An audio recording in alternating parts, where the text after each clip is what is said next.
On a March afternoon in 1757, a man was executed in the middle of Paris, slowly, in front of an audience that had paid for the good seats. Now think of the last thing you typed online and deleted before you posted it. Nobody stopped you. No law, no court, no police officer. Your thumb just stopped. My promise, made before I've earned it.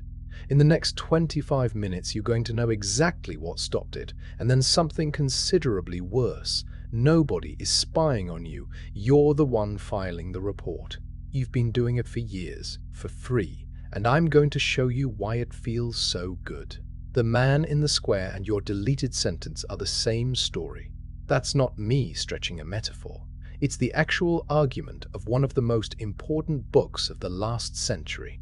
It opens with that execution. Then it turns the page and shows you a timetable. A dull daily schedule from a Paris house for young prisoners, written 80 years later. Wake at 6, work, prayer, meal, silence, lights out, 2 documents. One needs an afternoon, a scaffold, and several thousand people screaming. The other needs years and nobody at all. The man who put them side by side was Michel Foucault. Everyone before him had looked at that shift and assumed the answer was obvious. We got kinder. Foucault thought we got something else entirely, and that whatever it was, it never stopped growing.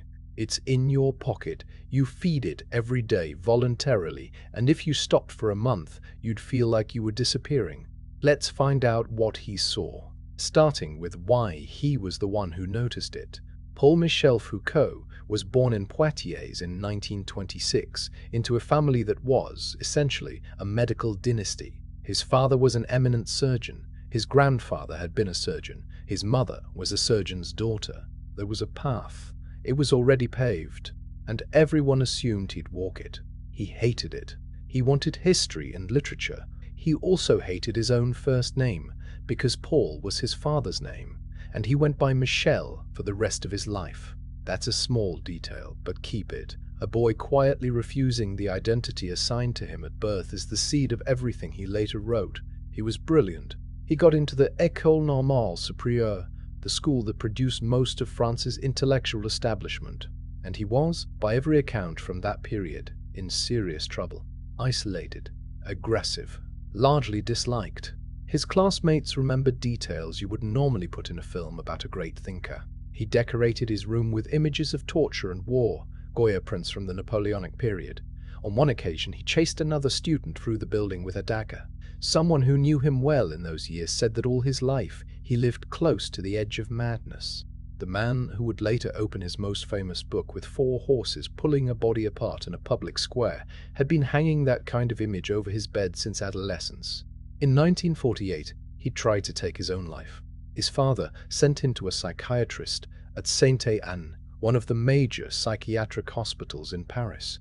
The doctor who examined him concluded that his distress came from his homosexuality, which, in France at the time, was not something you were. It was something that was wrong with you, a category, a diagnosis with paperwork attached. Now the turn that makes him one of the most interesting thinkers of the last century. The young man who went through the doors of that hospital as a case came back through them as a researcher. Alongside philosophy, he took a degree in psychology, a very new qualification in France then, and he ended up working on the clinical side, inside those same institutions, on the other side of the clipboard. So he had seen it from both chairs. He had been the one being described, sorted, and filed. Then he became one of the people doing the describing, sorting, and filing. And the question that came out of that experience is the question he spent the next 30 years on. Not, is this person sick? The real question underneath it. Who wrote the definition, and what does the definition do to the person it lands on? If you have ever had a word attached to you by someone with the authority to make it stick, a diagnosis, a label, a strike on your account, a note in a record you're not allowed to read, you already know the sensation he was chasing. He just followed it further than anyone else, all the way back to a public square in 1757. The standard story about that execution is a story of progress. Europe used to torture people in public. Then the Enlightenment happened, humanity improved, and we replaced the scaffold with the prison. Grim, but civilized, a moral upgrade. Foucault looked at the same shift and asked what was actually gained by the people doing the punishing, because the public execution had problems. It was spectacular, but rare. It was expensive. Worst of all, it was unstable. Crowds sometimes turned on the executioner, and the condemned occasionally became a folk hero on the way to dying. Punishment as theatre works beautifully, right up until the audience decides it's on the wrong side. The timetable has none of those flaws. It never touches you violently. It organizes you. 6 o'clock, rise. Work. Prayer. Meal. Every hour spoken for. It doesn't happen once in front of thousands. It happens every day, to everyone, forever, and nobody gathers to watch. Foucault's line about the reform movement is one of the sharpest things he ever wrote, and I'll paraphrase it rather than mangle it. The goal was not to punish less, but to punish better, to spread the power of punishment more evenly and push it deeper into society. Something else changed too, and it's the piece most summaries skip. The old system punished an act. You did a thing. The thing had a price. The price was paid on your body, and the account closed. The new system is interested in something much more ambitious. It wants to know about the person, their instincts, their upbringing, their character, their abnormalities. The sentence isn't only a verdict on what you did. It carries an assessment of how normal you are, and a prescription for making you more so. Punishment stopped aiming at the body and started aiming at the self. You can watch the same upgrade happen in miniature every time a platform changes its enforcement policy. Banning someone is a public execution, visible, dramatic, and it can accidentally make a martyr out of the person you removed. Quietly limiting who sees them is a timetable. No spectacle, no martyr, no afternoon, no witnesses. Nobody even confirms it happened. One of those methods is loud and unreliable. The other is silent and works. Which raises the obvious question. If you want power that runs constantly, costs almost nothing, and never produces a martyr, what would the machine look like? Somebody had already drawn it. In the late 1700s, an English philosopher named Jeremy Bentham designed a prison, and the design is genuinely elegant in a way that makes your skin crawl. Picture a ring of cells. Every cell has a window at the back, so each inmate is lit from behind and appears in silhouette, a shape on a screen, permanently legible. In the center stands a tower with a guard's room inside it, fitted with blinds and angled shutters. Whoever sits in that room can see into every cell. The inmates cannot see back. Almost everybody who reaches for this image today uses it to mean we're being watched. Big Brother. Cameras everywhere. Someone, somewhere, is monitoring you. That is precisely backwards, and the reversal is the whole idea. The elegance of Bentham's design is that the tower does not need anyone in it. The observer can leave, take the afternoon off, go home, quit. The machine keeps running. It runs because the prisoner cannot check. Not knowing is the mechanism. Faced with the permanent possibility of being observed and no way to confirm it, a rational person has exactly one option: behave as if it's always happening. Foucault's phrasing, paraphrased, visibility is a trap. The person caught in it takes the constraints of power and starts applying them to himself. He becomes the principle of his own subjection. Read that slowly because it's the invention. Two forces, the watcher and the watched, collapse into one body. You are both.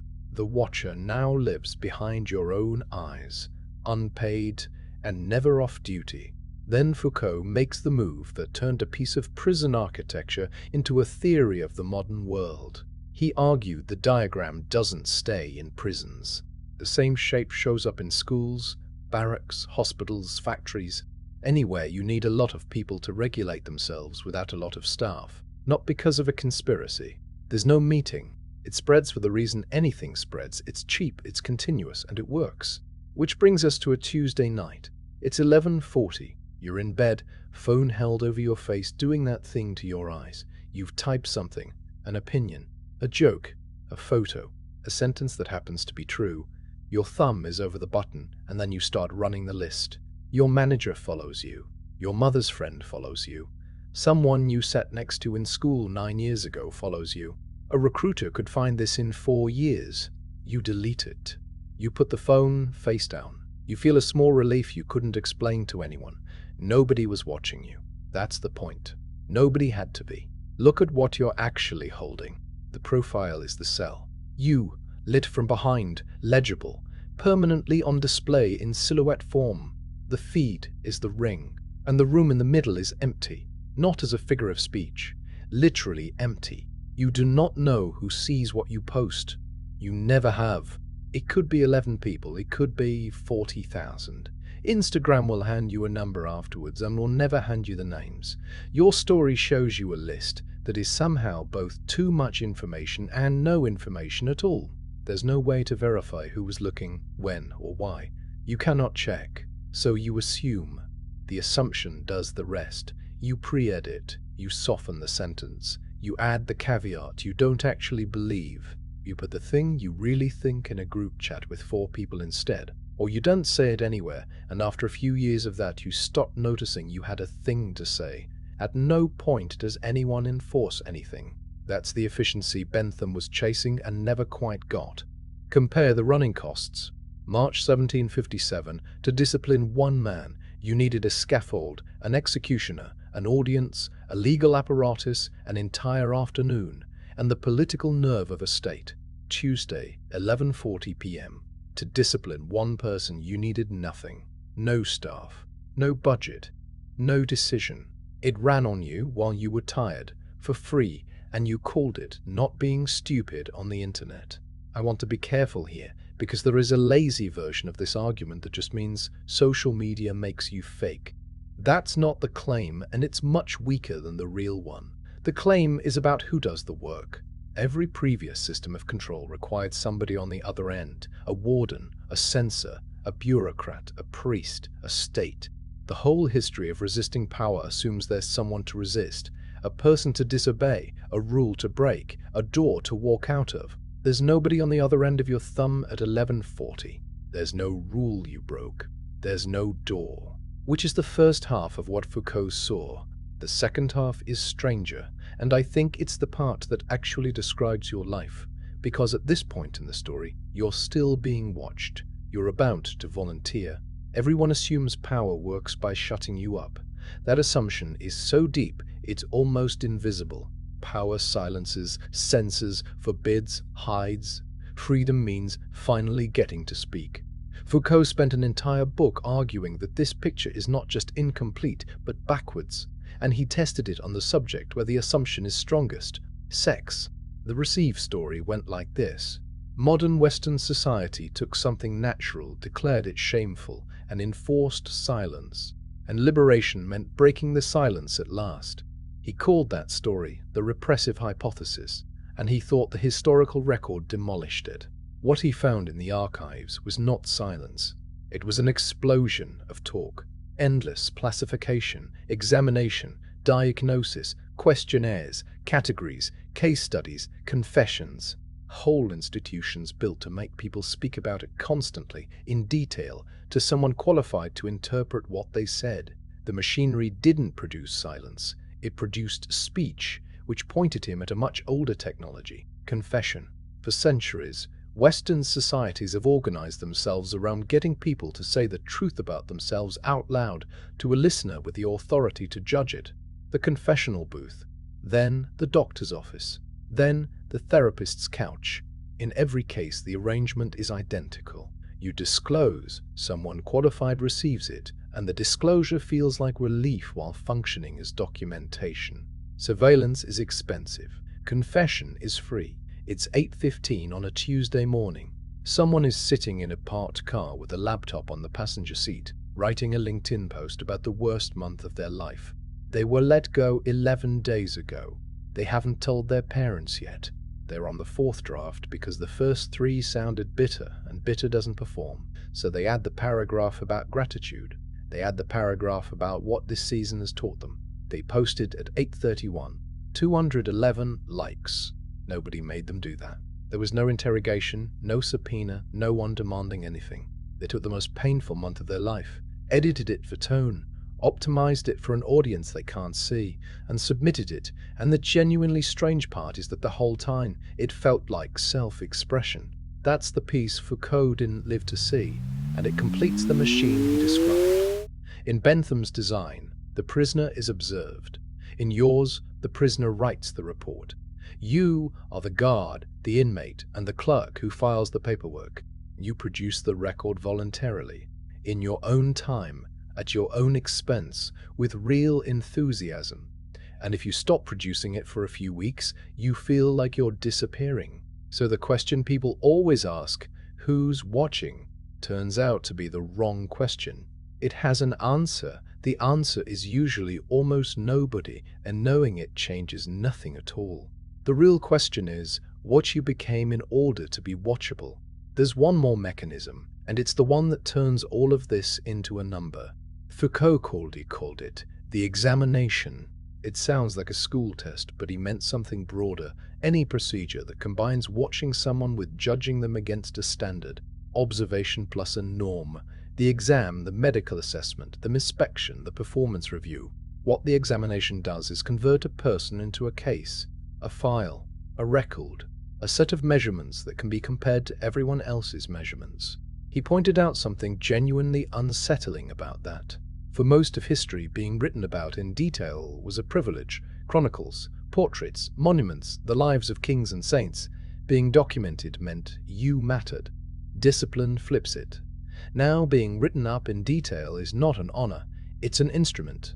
The people with the thickest records are patients, pupils, prisoners, employees.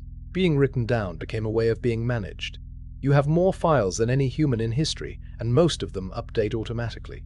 Engagement rate, watch time, response time, credit score, delivery rating. The permanent record isn't a threat teachers used to make anymore. It's the default state of being alive with a phone. Now the second thing almost everyone gets wrong about Foucault, and it's bigger than the panopticon mistake. People quote him as though his point was that power is a bad thing that stops you doing what you want. He argued something far more uncomfortable. Power that only said no would be weak. You'd notice it. You'd resent it. You'd organize against it, because a wall is easy to see. Real power is productive. It doesn't only prohibit, it creates. It generates categories, knowledge, standards, and crucially, people. It manufactures a version of you and then hands it back with your name on it, and you experience the result as your personality. Watch it operate. The algorithm barely censors you. It shows you what you linger on. You linger, so it shows you more. You become the person who watches that, then the person who thinks about that, then the person with those opinions and that vocabulary and that specific irritation at that specific type of stranger. Nobody told you no. Nobody blocked anything. You were produced. That process felt like thinking. Foucault's suggestion is that thinking is exactly what it needed to feel like. His word for the whole arrangement was normalization, the quiet business of establishing what counts as ordinary, then measuring everyone against it. Not through law, through comparison. Nobody has to punish you for being outside the range. You just start noticing where you sit on the scale and adjusting. He'd been on the wrong end of that scale at 22 in a hospital with his own paperwork. Now the part where I stop selling him to you, because there are two serious problems with everything I just said, and the second one applies to this video. The first is that Foucault's framework is very close to unfalsifiable. If power is everywhere, produces everything, and generates even the resistance to itself, then the word starts doing so much work it stops meaning anything. Critics, Habermas most sharply, pushed him on exactly this. He is superb at describing domination, and leaves himself nowhere to stand while condemning it. If every value we hold was produced by some regime of power, then so was the value you're using to object. He drew the trap in extraordinary detail. He never handed you a spot outside it to stand on. The second problem is that the panopticon gets stretched far past what it can actually carry. Bentham's design is centralized and vertical. One observer, many observed, a clear hierarchy running between them. Your situation isn't that. It's horizontal. You're not only in a cell, you're also at the window, watching everyone else, ranking them, and having a genuinely good time doing it. Nobody in an 18th century prison described the experience as fun. It's 1:15 in the morning. Someone is reading a message from a stranger 3,000 miles away who has the same rare condition they do, the one their own doctor had to look up. 14 years of being the only person in every room they walked into, gone, in a thread, at 1 in the morning from a phone. Nobody in that exchange is a prisoner. Nobody is being disciplined. A theory built out of a prison has almost nothing useful to say about that moment. And that moment is happening right now, several million times over, on precisely the infrastructure this entire video has been calling the machine. There's a related weakness in his docile bodies. Read carelessly. He makes people sound like putty. Human beings resist, ignore, misuse, subvert, log off, build alternatives, and generally fail to be shaped as neatly as the theory requires. And the honest counterweight to this entire episode, the visibility that disciplines you is the same visibility that protects other people. The reason certain abuses of power now carry consequences is a camera in a bystander's hand. The ring of cells is also a ring of windows, and light travels both directions through glass. Foucault would have felt that one personally. He came of age as a gay man in a country that classified him as a case, in an era with essentially no visibility at all, no community he could find, no one to compare notes with, nothing but a diagnosis and a case number. Whether he'd trade that silence for your exposure is a question the theory doesn't answer.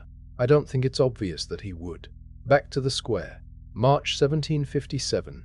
Spectators who paid for good seats, a man dying slowly in the open air. Then a Tuesday night, a phone above your face, a sentence you deleted. Foucault was not being nostalgic. Nobody is nostalgic for public dismemberment. And that was never the argument. The argument was about the trade we made. The old power was violent, visible, and rare. And because it was visible, you always knew exactly where it was standing and precisely who to hate.